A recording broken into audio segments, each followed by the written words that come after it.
불법 촬영 혐의를 받고 있는 황의조 축구 선수와 그 영상을 유포하고 협박한 혐의를 받고 있는 그 형수의 사건. 이 사건으로 황의조 선수는 당번 국가대표로 태극마크를 달 수 없게 됐죠. 자, 관련 목소리부터 듣고 오시겠습니다. For Joel, he's part of our team, and hopefully he scores some goals now towards the Asian Cup in order to be really sharp and fit for us to win the Asian Cup. 고도의 도덕성과 책임감을 가지고 국가대표팀 명예를 유지해야 될 그런 의무가 있고 이제 그런 점에서 본인의 사생활 등 여러 부분을 관리해야 된다는 점을 고려하였고.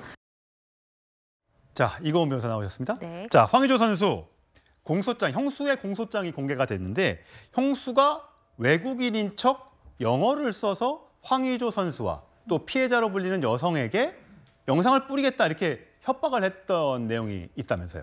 네, 맞습니다. 이번에 구속 기소되면서요. 검찰에서 공소장 내용이 확인되는데 이 공소장 내용에 따르면 이와 같은 내용들이 좀 담겼습니다. 15일 법조계에 따르면 이 서울중앙지검 여성아동조사 1부에서는요. 황의조 선수의 친형수 A씨를 구속 기소하면서 이와 같은 내용을 공소장에 적시했습니다.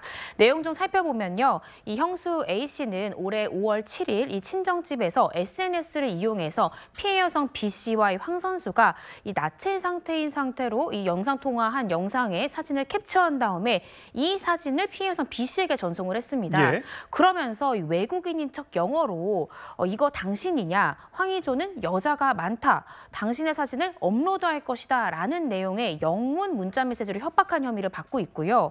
뿐만 아니라 같은 날 이 친형수가 황의조 선수에게도 또 영문으로 안녕 의조, 당신의 영상을 많이 가지고 있다. 이 영상이 공개되면 어떤 일이 일어날까라는 협박성 영문 메시지로 협박을 했다라는 혐의가 공소장에 적시가 됐습니다. 왜 영어로 보냈습니까? 본인의 신분을 본인이 외국 사람인 것처럼 해서 둘 다에게 신분을 들키지 않기 위해서 그랬을까요? 네, 그런 것 같습니다. 아무래도 사실 지금 이 사건으로 피의자로 지목된 게 황의조 선수의 친형수라는 점에서 굉장히 충격을 안겨주고 있는데 당연히 친형수 입장에선 자신의 신분을 감추고자 또 자신의 국적까지 감출 수 있다면 더 까맣게 자신의 존재를 숨길 수 있겠죠. 그런 의도로 이 협박적 메시지를 영문으로 보냈던 것으로 그렇게 추정이 됩니다. 혹시 공소장에는 그 의도 같은 거, 돈을 노리고 한 것인지 아니면 누구를 망신 주기 위해서 한 것인지 그런 것들은 혹시 잘 안 담깁니까? 네, 공소장의 기재 내용에 따르면 협박 메시지 제가 아까 말씀드렸던 내용 정도만 되어 있고 어떤 돈을 요구하거나 구체적인 물질을 요구하는 것까지는 뭐 확인이 되고 있지 않습니다.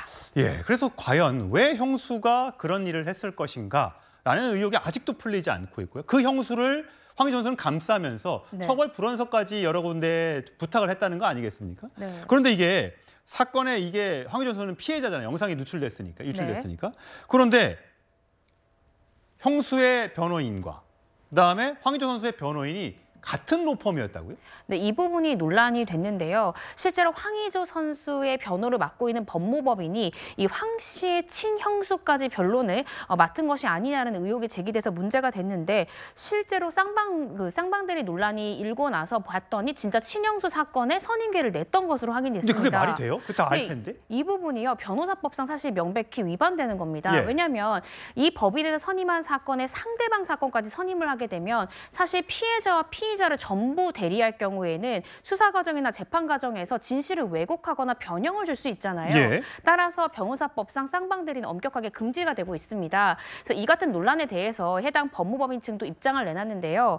지금 현재 황의조 선수한테 문제가 된 사건이 총 2개인데 황의조 선수가 직접 피해자로서 고소한 사건이 있고 또 황 선수가 피의자로 입건돼서 수사를 받는 건이 있다. 불법 촬영을 했다는 의혹으로 황 네. 선수도 지금 피의자가 된 게 있는 거죠? 맞습니다. 그 두 번째 제가 설시했던 그 황 선수가 피의자로 입건된 사건만 우리가 변호하고 있기 때문에 엄밀하게 보면 황 선수가 고소한 피해 사건에 대해서 우리가 대리하고 있지 않다는 겁니다. 근데 이제 이 황 씨의 친형수가 갑작스럽게 입건이 돼서 구속사를 받았잖아요. 예. 이때 황 씨와 황 씨의 가족들이 긴급하게 이 친형수 사건의 조사 동석을 요청했다는 거죠. 그래서 이 구체적으로 여기 황 선수가 피해자로 되어 있는 사건의 변호를 맡고 있지 않기 때문에 쌍방대리 논란에 대해서 내부 검토를 했고 또 대한변호사협회에 질의를 했다는 거죠. 예. 그런데 대한변협의 회신으로 이 부분은 쌍방대리가 될 수 있다. 그럴 가능성이 있다라는 회신을 받고 사임계를 제출했다. 조사 동석하지 않았다라는 입장을 밝히긴 했는데 네. 이 부분의 논란이 다소 일었던 것은 사실입니다. 너무 여러 가지 의혹들이 계속 제기되고 오면서 어떤 것이 사실인지 아직까지 정확히 알 수 없는 내용입니다. 제가 재판이 진행되면 그 내용도 자세히 전해드리도록 하겠습니다.